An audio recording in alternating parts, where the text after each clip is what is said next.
ጥምየትን ጽምኣትን ከይኣኸላኸዓ ኣብ ቅድሚ ኣሕዋታ ተጋሰስዋ ብኽያት ስቕ ክትብል ኣይከኣለትን ኣዋልዶም ኣወዳቶም እወን ብጓሂ ሕርር በሉ።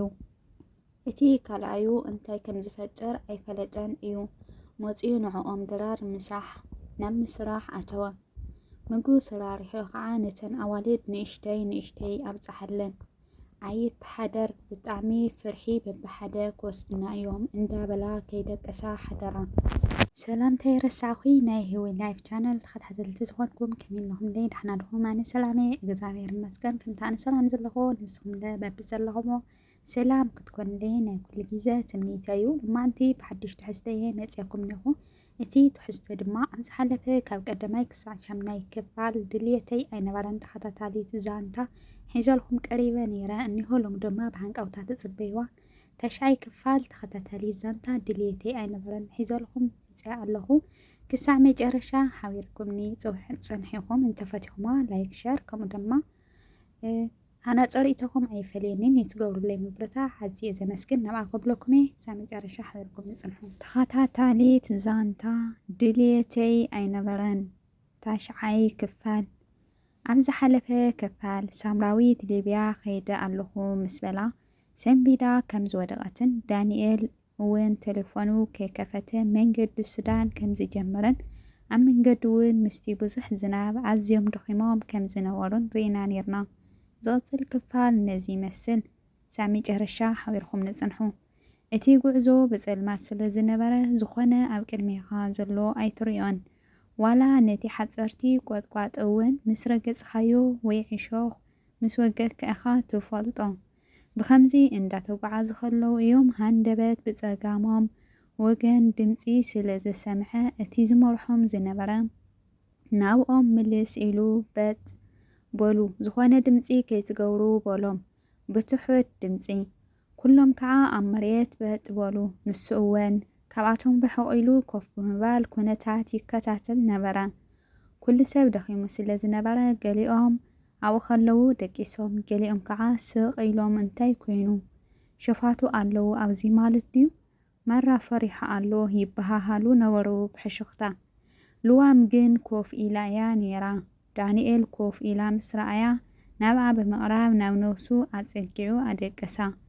እቲ ድምፂ ዝሰምዕዎ መራሕቱ ነቲ ሒዞሞ ዝጸንሐ ኮይኑ ስለ ዝጸንሐ ከዓ ድሕሪ ቁሩብ ተረጋግኡ ሒዞምዎ ብኽንደይ ምሕባእ ናብ ሓንቲ ኣጉዶ ኣእተውዎ።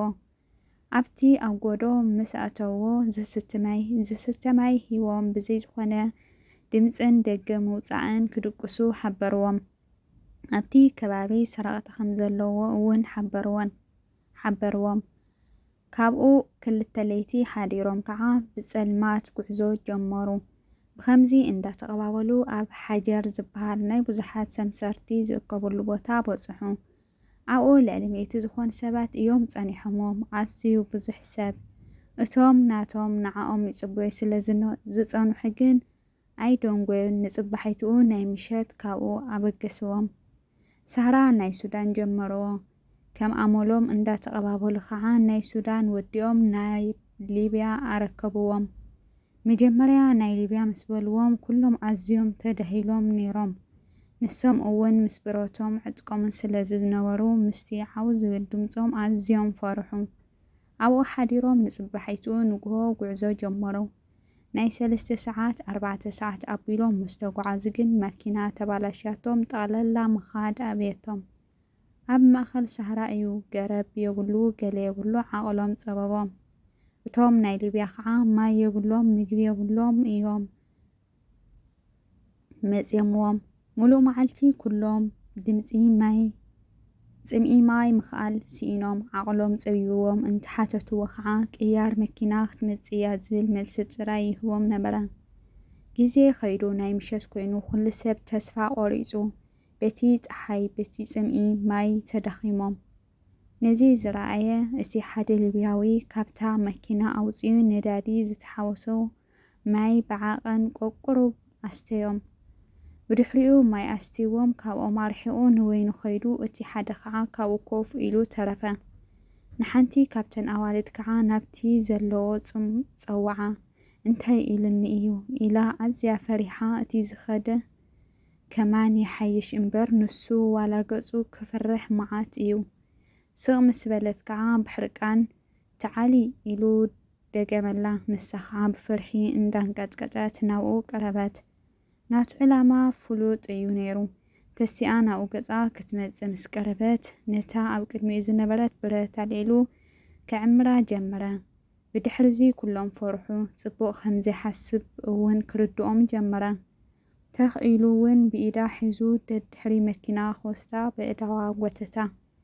ንሳ ግን ፍጹም ኢላ ኣውያ ዳርጉሐቶ። ዋላ እኳ ንኸድሕንዋ ብዙሕ እንተፈተኑ ንሱ ግን ብረቱ ተቐዳዲሙ ኣዕሚርዋ ስለ ዝጸንሐ ናብኦም ኣቕንዓ።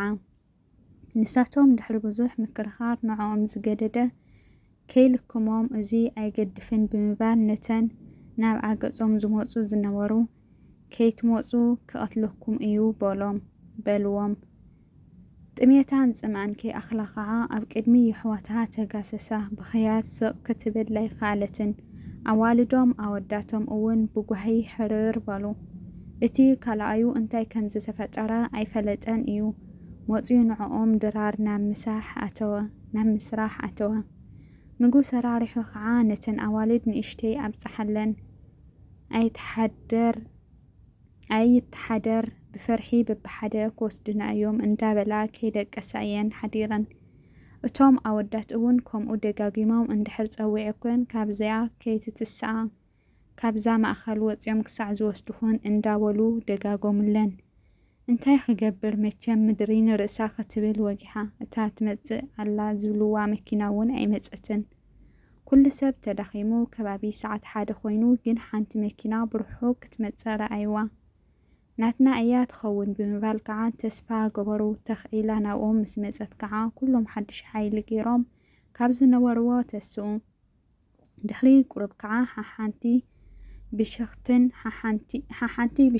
ሓሓንቲ ማይን ዓደልዎም። ዝነበሮም ተስፋ ኣዝዩ በሪሆ ኩሎም ንኣምላኾም ኣመስጊኖም ከዓ ከም ብሓድሽ ጉዕዞኦም ጀመሩ። ከባቢ 11 ሰዓት ከዓ ናብ ኩፍራ ዝበሃል መኽዘን ኣተዉ። እቱ ምስ በሉ ናብቶም ኣብኡ ዝጸንሑ ኣይሓወስዎምን በይኖም እዮም ነይሮም። ዘዝመፅእ ሰብ ከዓ ይድህሎም ምሸት ስለ ዝኣተዉ ጻዕዳ መኮረኒ ድራር ኣምፁሎም። ንዓኣ ሲኢኖማ ስለ ዝቐነዩ በሊዖም ኣመስገኑ። ጸኒሖም ኣዋልድን ኣወዳትን ስለ ዝፈላለይዎን እተን ኣዋልድ ኣዝየን ፈርሓ። ከይመፅወን ከይደቀሳ እየን ሓዲረን። ንጽባሒቱ ሓደ ሊብያዊ ካብ ናይቶም ኣብኡ ዝጸንሑ ቴሌፎን ሒዞም መፂኦም ኩለን በዛ ቴሌፎን ናብ ስድረአን ደወላ። ሓንቲ ሰብ 20 ደቂቕ ካብ 20 ደቂቕ ንላዕሊ ከይትሕዛ ትከታተለን ንስኻ ኢኻ ኢልዎ። እቲ ሊብያዊ ወፂኡ ናብቶም ኣወዳት ኸደ። ናብቶም ኣወዳት ከይዱ እውን ብዝርብሽ ድምፂ ካባኻትኩም ዓረብ ዝኽእል ሰብ ኣሎ ዶ ብምባል ሓተቶም። ኣብ ማእኸሎም ክልተ ሰባት ዝኽእሉ ነይሮሞም ኣዝዮም ስለ ዝፈርሑ ቅድሚ እውን ዝኽእል ኣለና ከይትብሉ ስለ ዝተባሃሉ የብልናን ኢሎም ስቕበሉ። ናብቶም ኣብ መኽዘን ዝጸንሑ ብምኻድ ከዓ ዝኽእል ሒዞሎም መፀ። ከምታ ነተን ኣዋልድ ዝበለን ከዓ ብዚኣ ገይርኹም ናብ ስድራኹም ደውሉ።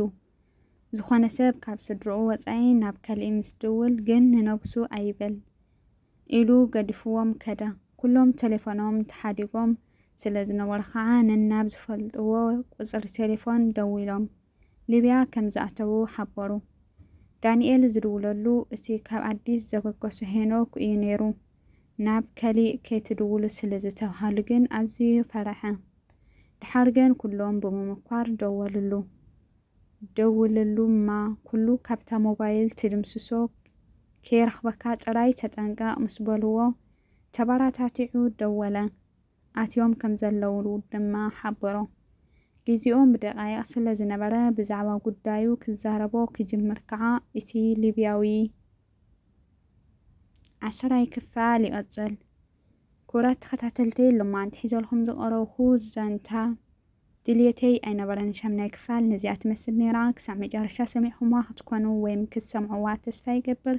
انت سمعكما كمون انت فتحما ناو يعرختكم حزتكم شر بمقبار أكافلوا واخم كم دما كمتي ناخل لجيزة مبرتاعكم ما يفليني ونتقور اللي مبرتاع عازي زنسكن لايك شير كم دمو هنا تصريتكم إننا أيفتحكم أي فليني كله تقبليتي أمز قصل كسام حدش كلي فيديو نراها سناي جيزي سناي كني أدخون لكم سناي تميتيو نايزي channel حدش تزخونكم لايك سبسكرايب بمقار بيستخونوا حدش تي بيستخونكم دمو كمتنا هول جيزة من برتاعكم هاي فليني كساب 10 كفال ويم كساب خلي تحسوا نراها سناي جيزي سناي كني أدخون لكم